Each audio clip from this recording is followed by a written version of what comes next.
Ya, saya ingin menanggapi pernyataan sahabat saya, Prof. Didik Rahbini, terkait dengan isu utang, khususnya keseimbangan primer dan bagaimana transparansi pengelolaan utang. Yang pertama, keseimbangan primer. Singkatnya kan itu pendapatan negara dikurangi belanja, minus biaya bunga. Kita harus ingat, terakhir kali keseimbangan primer kita positif itu tahun 2011.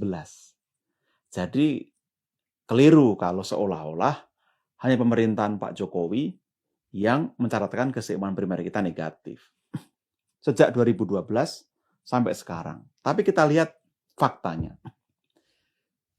Di tahun 2018, pemerintah sudah berhasil menekan defisit keseimbangan primer sehingga hanya minus 0,08% atau 11,5 triliun. Ini pencapaian yang luar biasa. Dan tahun berikutnya meskipun melebar itu hanya di minus 0,49%. Tahun 2020 memang anomali, kita tahu karena pandemi, ekonomi kita melambat, pendapatan negara turun, belanja meningkat, defisit kita melebar. Jadi saya rasa membahas 2020 tidak relevan kalau dibandingkan secara begitu saja dengan tahun-tahun sebelumnya. Nah, ini soal pilihan kebijakan.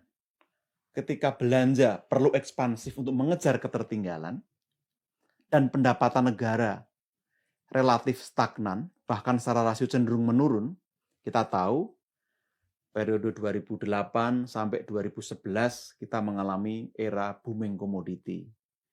Pendapatan pajak dan PNBP cukup signifikan pada waktu itu, sehingga rasio pajak juga ikut naik. Nah, tentu ketika kita tidak bisa mengandalkan lagi booming komoditi, sedangkan belanja perlu kita genjot untuk meningkatkan produktivitas serta mengejar berbagai hal yang perlu kita sediakan, kita harus ekspansif.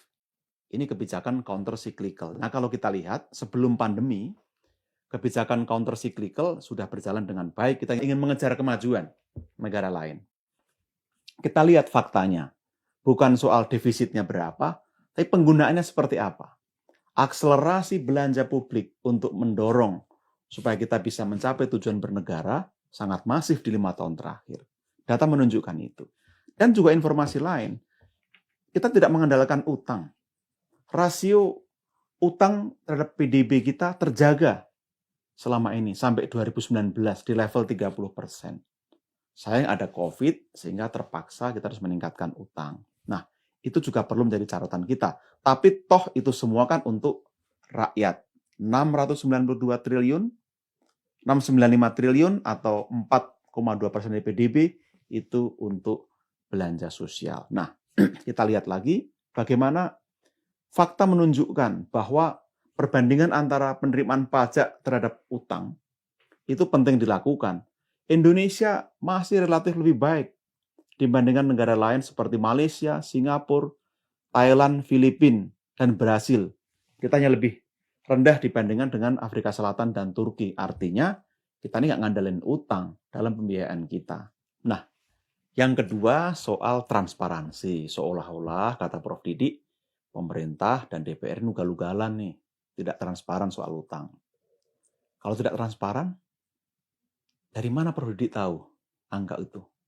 Tentu bukan dari langit atau dari bawah kolong. Nah, saya ingin pastikan semua transparan, terbuka, dan bisa diakses publik. Baik itu di nota keuangan sebagai lampiran dari Undang-Undang APBN, baik itu di LKPP yang akan diaudit oleh BPK dan dipertanggungjawabkan pada DPR. Lepas dari itu, di Perpu 1 2020 yang ditetapkan dari Undang-Undang 2 2020, jelas meskipun postur APBN bisa diubah dengan Perpres, baik Perpres 54 maupun 72 yang memperlebar defisit artinya menambah utang, selalu dikonsultasikan dengan DPR, baik Komisi 11 maupun Banggar, termasuk melibatkan Bank Indonesia, OJK, dan LPS.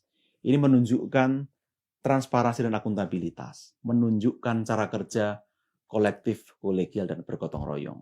Nah, silahkan kalau ingin melihat data secara detail tentang penerbitan SBN, jatuh tempo berapa, buyback berapa, dan lain-lain, semua ada di website djppr.kemenkeu.go.id. Mari kita pastikan pengelolaan APBN semakin kredibel, transparan, akuntabel, hanya demi kemakmuran dan kesejahteraan rakyat kita.